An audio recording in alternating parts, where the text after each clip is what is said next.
Antes de começar, eu queria registrar duas notas. Primeiro, ao fazer um comentário essa semana falando sobre restrições para a contratação de pessoas com o nome sujo, aliás, as consequências para a vida das pessoas com o nome sujo, e o objetivo do comentário era falar sobre o fato de que o governo está querendo dar um calote ao não pagar a dívida. Eu falava o que acontece com as pessoas quando elas não pagam suas dívidas e ficam com o nome sujo. O governo não fica com o nome sujo, né? A gente fica. E lá pelas tantas, falei de empregos que as pessoas não podem disputar, né? O Tribunal Superior do Trabalho decidiu, por exemplo, que as empresas podem não contratar alguém com nome sujo.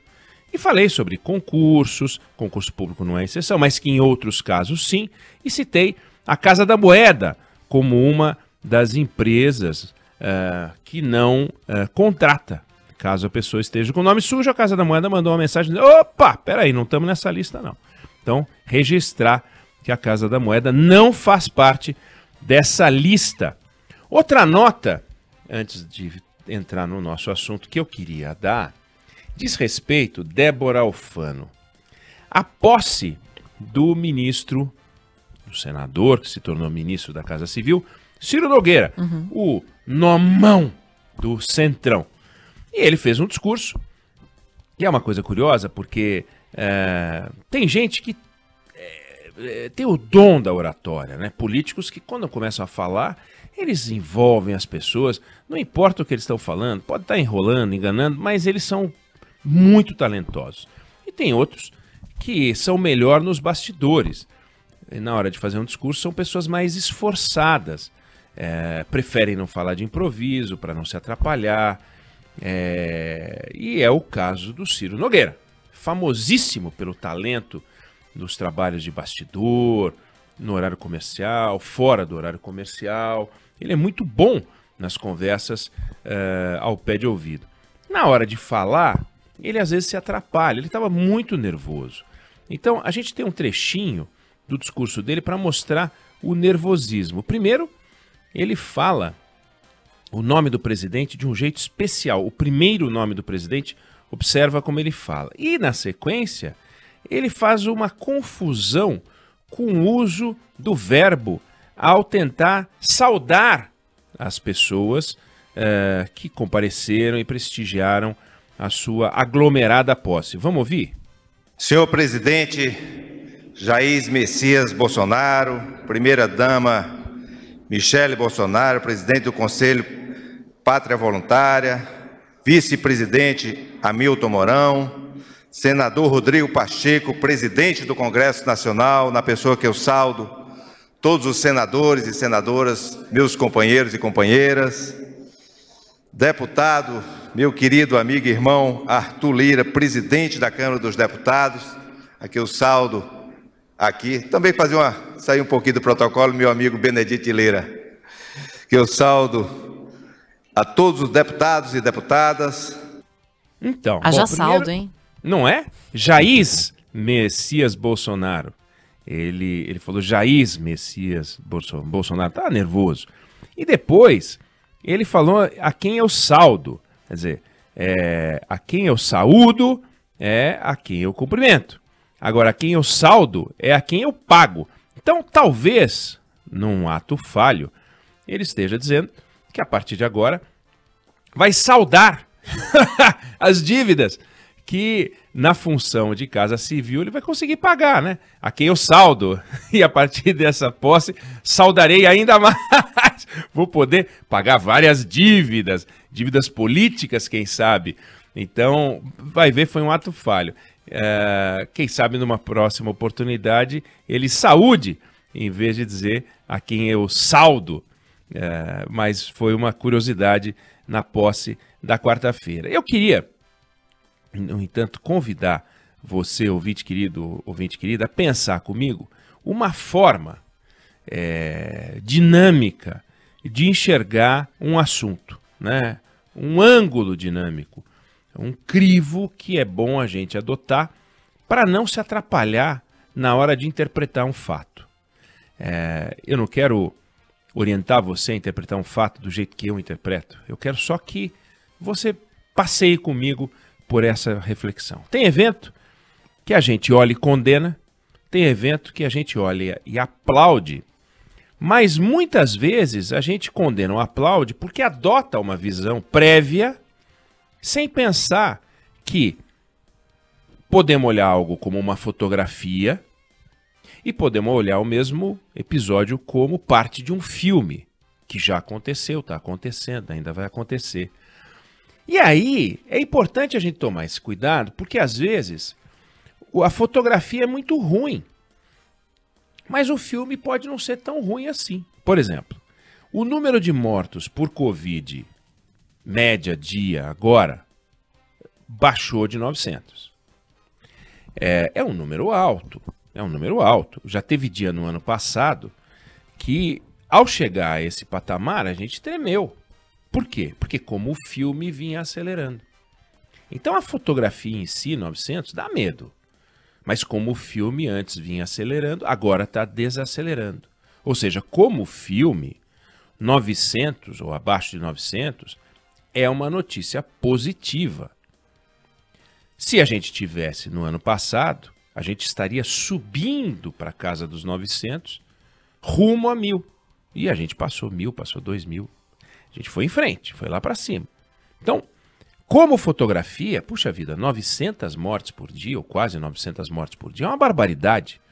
Lembrando que no ano passado a gente teve, por exemplo, 45.000 pessoas morreram assassinadas. Isso dá uma média diária de 125 mortes por homicídio. Com 125 mortes por homicídio, teve gente defendendo arma e armamento da sociedade para se proteger contra os bandidos, mas que condenou o uso de vacina para se proteger contra essa bandida dessa Covid. É uma loucura imaginar. Em um dia, hoje, no ritmo atual, a gente perde o que os homicídios produzem em uma semana. E tem gente que vê mais problemas nos homicídios, que realmente são pavorosos, do que na Covid. Então, filme e fotografia. Como fotografia, puxa vida, horroroso. Como filme, a gente está melhorando. A Covid tem uma vacina. A vacina do homicídio é muito mais complicado, porque a gente tem que envolver educação, tem que envolver combate policial, tem que envolver poder judiciário, tem que envolver uma série de coisas. E todo ano, 45, 50, 45, 50, você pega em 10 anos, você vai produzir um número de mortes absurdo, a Covid vai passar e se os homicídios a gente não fizer nada, eles vão continuar. Então, só para dizer que há episódios que, como fotografia, são ruins, puxa vida, 900 mortes por dia, mas como filme, há um recado positivo.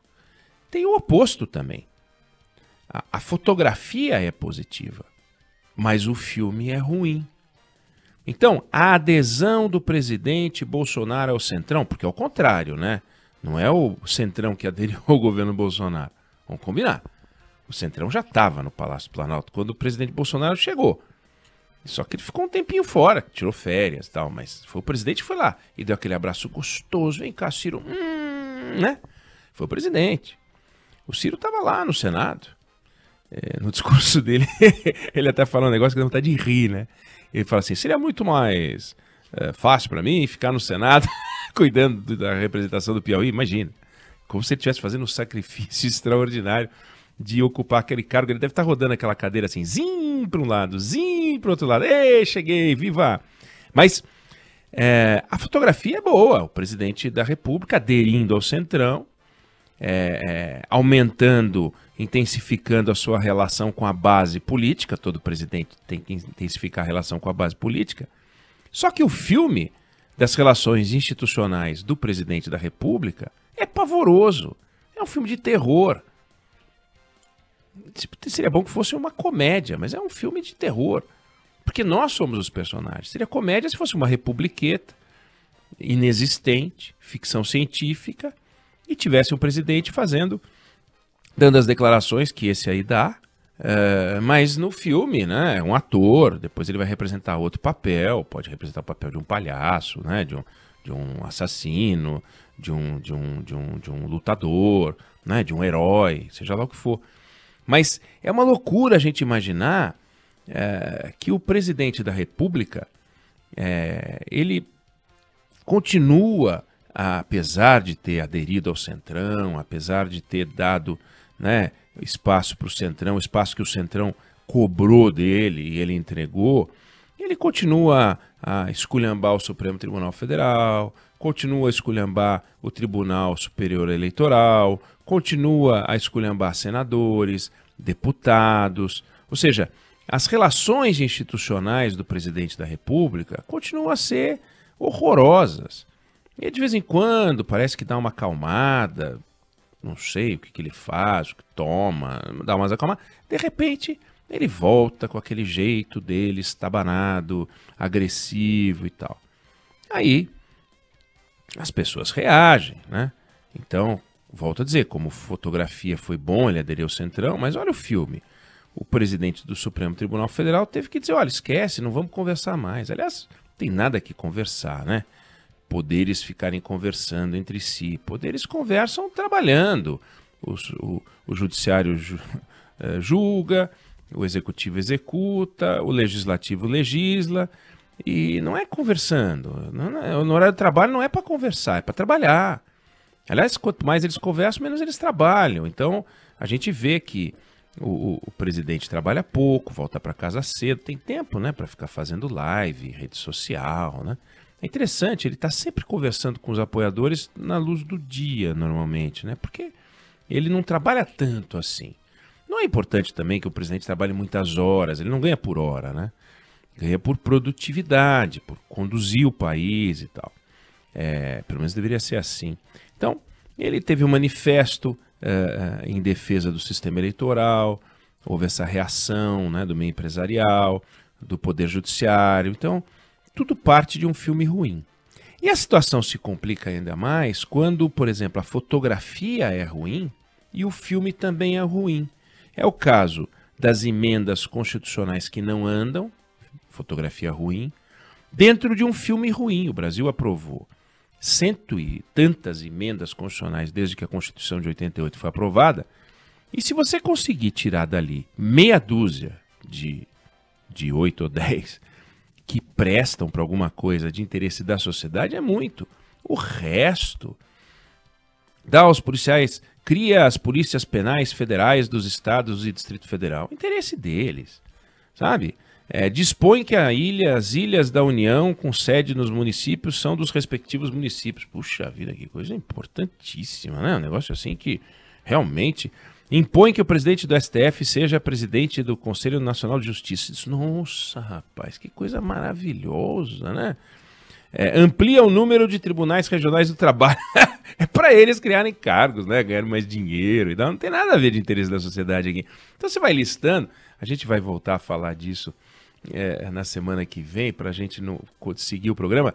Mas assim, a lista de emendas constitucionais que só interessa para esses caras é impressionante. Então foto ruim, nós não estamos aprovando emenda que interessa.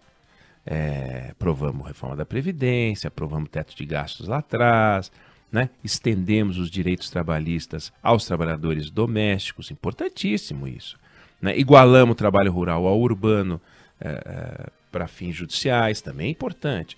Mas é o que eu falei, meia dúzia de 10 ou 12. O resto, 106, é uma perda de tempo. É o Estado criando mecanismos de ficar ainda mais fortalecido, distribuir mais poder entre eles e criar mecanismos para que os mecanismos criem mecanismos. É uma coisa asquerosa. Então, assim, vamos olhar de vez em quando como foto, de vez em quando como filme, e vamos tomar muito cuidado para não confundir as coisas. Tem foto boa, que é parte de filme ruim, tem foto ruim, que é parte de filme bom, mas quando os dois são ruins, meu Deus.